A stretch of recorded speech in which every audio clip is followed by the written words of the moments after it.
जय हिंद। आज हम पढ़ेंगे सरल आवर्त गति, बोले तो सिंपल हार्मोनिक मोशन SHM।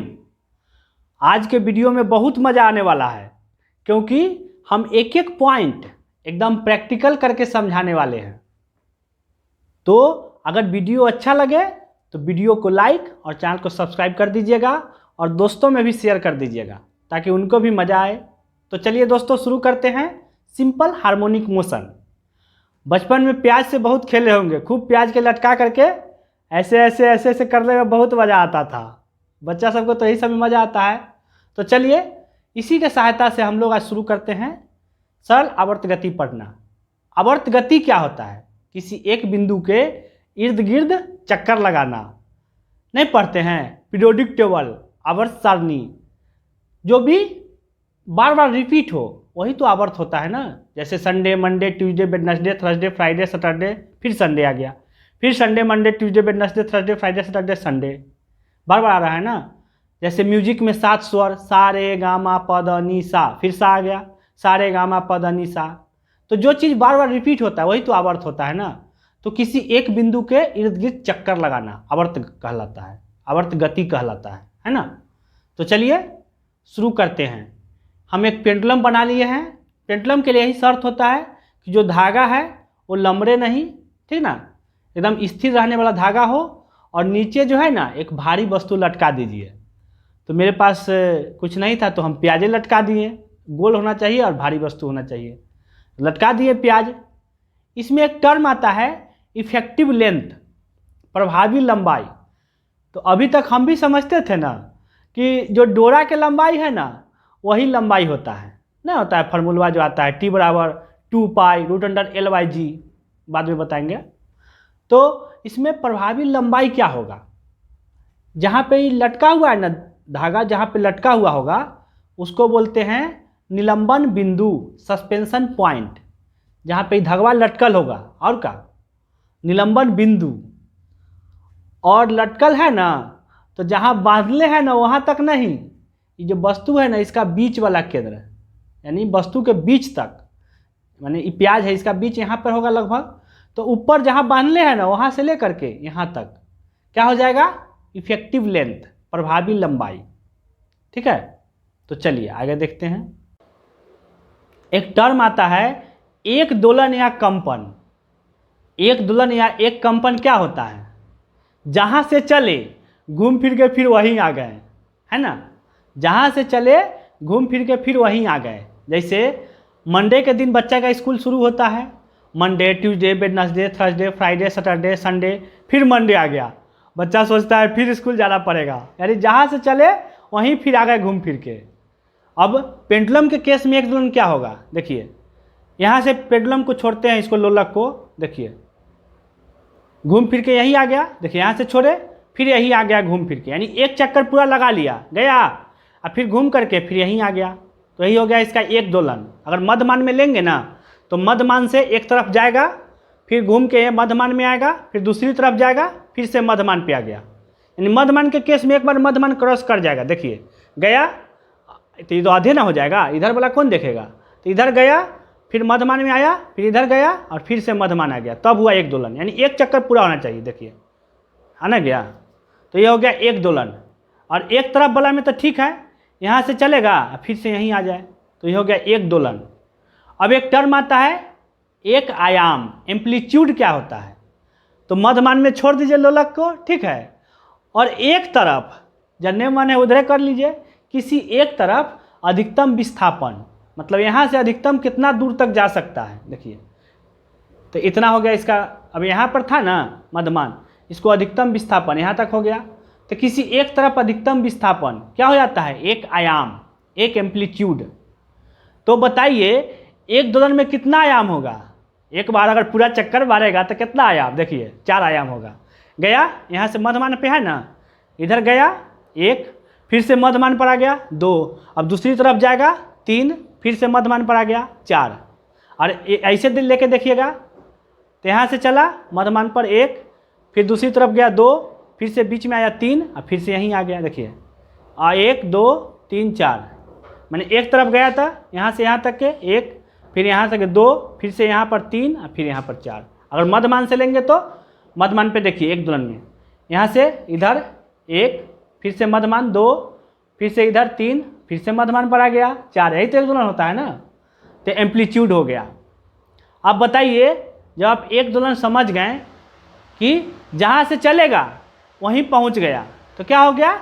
एक दोलन। तो एक दोलन पूरा करने में जितना समय लगता है ना, उसको बोलते हैं एक आवर्तकाल। तो एक दोलन पूरा करे में जितना समय लग जाए वही कहलाता है आवर्तकाल। मान लीजिए गया फिर आ गया, मान लीजिए 4 सेकेंड लगा, तो एक दोलन में कितना समय लग गया? 4 सेकेंड। ये हो गया इसका आवर्तकाल। देखिए गया और फिर आ गया, एक दोलन पूरा करने में जितना समय लगा वो हो गया आवर्तकाल। आवर्तकाल का फॉर्मूला क्या होता है? T बराबर 2 pi root under L/G। T बराबर 2 pi root under L/G। L ऊपर होता है, L जब ऊपर होता है तो क्या होगा बताइए? जब L ऊपर होगा तो L जो है डायरेक्ट प्रोपोर्शनल होगा। तो जब L का मान बढ़ेगा ना, जब लंबाई बढ़ेगा तो क्या होगा? आवर्तकाल बढ़ जाएगा। जब लंबाई बढ़ेगा ना तो आवर्तकाल बढ़ जाएगा। किसका लंबाई?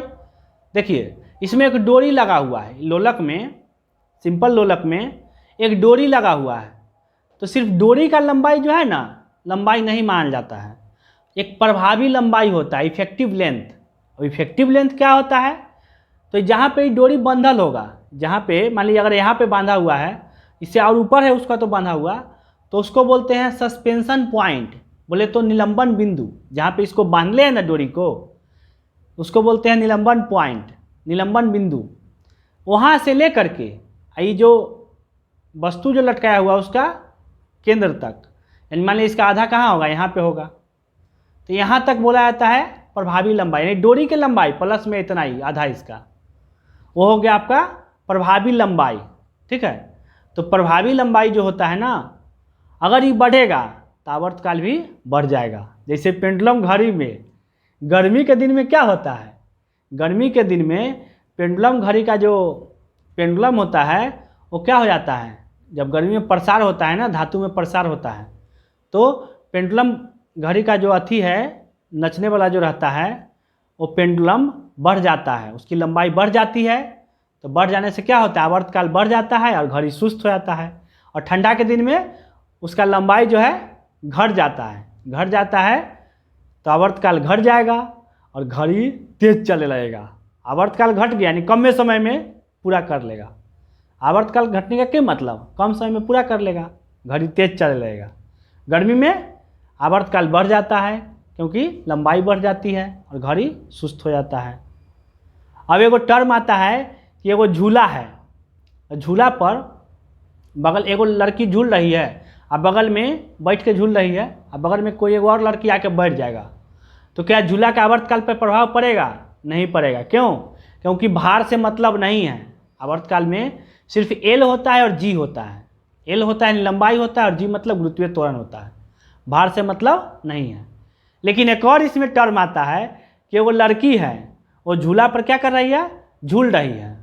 मान लीजिए लड़की झूला पर झूल रही है, लड़की है मान लीजिए, ये झूला पर झूल रही है खड़ा होकर के, ये खड़ा होकर के झूल रही है और अचानक जो है वो बैठ जाए, तब क्या होगा? ये बैठ जाए, तब क्या होगा? आवर्तकाल पे क्या प्रभाव पड़ेगा? तो देखिए दोस्तों, जब ये लड़की खड़ी है, जब ये लड़की जो है खड़ी है, तो इसका जो गुरुत्व केंद्र होगा, यानी कि इस पर इफेक्टिव लेंथ क्या हो जाएगा? मानव का बीच का पॉइंट क्या होता है? आदमी का बीच का पॉइंट उसका नाभि होता है। तो नाभि तक ही ना इसका इफेक्टिव लेंथ माना जाएगा, यहाँ तक माना जाएगा, खड़ा है तब तो इफेक्टिव लेंथ इतना है, मान लीजिए ऊपर तक है, इफेक्टिव लेंथ जो है घट गया ना, खड़ा है तो। लेकिन जैसे ही वो लड़की जो है बैठेगी तो ये बैठने पर इफेक्टिव लेंथ क्या हो जाएगा? इसका जो बीच का जो वस्तु का जो बीच का केंद्र है जो, वो नीचे आ जाएगा। जब लड़की बैठेगी तो बैठने पर तो नीचे बैठ जाएगी, उसका जो है नाभि नीचे आ जाएगा ना, तो क्या होगा? लेंथ बढ़ जाएगा। अब लेंथ बढ़ गया तो क्या होगा? आवर्तकाल बढ़ जाएगा, झूला सुस्त हो जाएगा। आवर्तकाल बढ़ेगा यानी ज़्यादा लेट तक झूला पहुँचेगा, आएगा, यानी झूला सुस्त हो जाएगा, है ना। तो ये जो आप लोग जानते होंगे। आवर्तकाल में L वाला तो बता दिए कि L का मान अगर बढ़ता है तो आवर्तकाल भी बढ़ जाएगा। जैसे पेंडुलम में गर्मी के दिन में क्या हुआ था, इफेक्टिव लंबाई, इफेक्टिव लेंथ जो है बढ़ गया था, तो पेंडुलम जो है क्या हो गया, सुस्त हो गया था। एल घट गया था ठंडा के दिन में, तो पेंडुलम तेज चलने लगा था। वैसे ही जी के पर क्या प्रभाव पड़ता है, तो जी तो है नीचे, जी नीचे है ना, तो नीचे वाला अगर घटेगा तो आवर्तकाल बढ़ेगा, अगर जी बढ़ेगा तो आवर्तकाल घट जाएगा। देखिए पृथ्वी की सतह पर जो है ना जी का मान मैक्सिमम होता है। पृथ्वी की सतह पर गुरुत्वीय त्वरण यानी जी का मान मैक्सिमम होता है। सतह से नीचे जाइए या फिर सतह से ऊपर जाइए, जी का मान घट जाएगा। तो जब जी का मान घटेगा ना तो आवर्तकाल बढ़ जाएगा। यानी पहाड़ पर जाइएगा ना पेंडुलम घड़ी लेकर के, तो आवर्तकाल उसका बढ़ जाएगा, यानी घड़ी सुस्त हो जाएगा। या फिर नीचे सुरंग उरंग में चल जाइए, है ना, नीचे चल जाइएगा पृथ्वी से नीचे, तो क्या होगा, आवर्तकाल बढ़ जाएगा। क्यों, क्योंकि जी का मान घट गया। तो जी तो नीचे है, तो नीचे वाला अगर घटता है तो आवर्तकाल बढ़ जाएगा। ठीक है। तो अच्छा ये बताइए कि यदि पृथ्वी के ध्रुव पर चले जाए तब क्या होगा। हम सभी जानते हैं कि ध्रुव पर जी का मान बढ़ जाता है। तो जब जी बढ़ जाएगा तो आवर्तकाल क्या हो जाएगा, घट जाएगा। विषुवत रेखा पर जी का मान न्यूनतम होता है, तो विषुवत रेखा पर अगर चल जाइएगा तो जी का मान एकदम घट जाएगा, तो आवर्तकाल क्या हो जाएगा, बढ़ जाएगा, है ना। तो जी का क्या समझे आप, पृथ्वी सतह पर मैक्सिमम होता है, पृथ्वी सतह से नीचे जाइएगा या ऊपर जाइएगा जी का मान घटेगा। जब जी का मान घटेगा तो आवर्तकाल बढ़ जाएगा। वैसे ही ध्रुव पर जी का मान बढ़ेगा तो आवर्तकाल घट जाएगा। विषुवत रेखा पर जी का मान घट जाएगा तो आवर्तकाल बढ़ जाएगा। ठीक ना। और एक और चीज़ जान लीजिए, ये जो पेंडुलम है, लास्ट में एक पॉइंट जान लीजिए कि जो पेंडुलम है ना, जहाँ पे से ये जो इसका मध्यमान जो है, तो मध्यमान पे क्या होता है, इसका गति जो होता है ना अधिकतम होता है। देखिए यहाँ से तो चलेगा तो यहाँ पर तो जीरो हो जाता है ना, इसका गति यहाँ पर जीरो है। देखिए अब बढ़ेगा, गति बढ़ गया, फिर यहाँ जाकर के दूसरा साइड जाकर के फिर से जीरो हो जाता है, फिर यहाँ से बढ़ना शुरू होता है।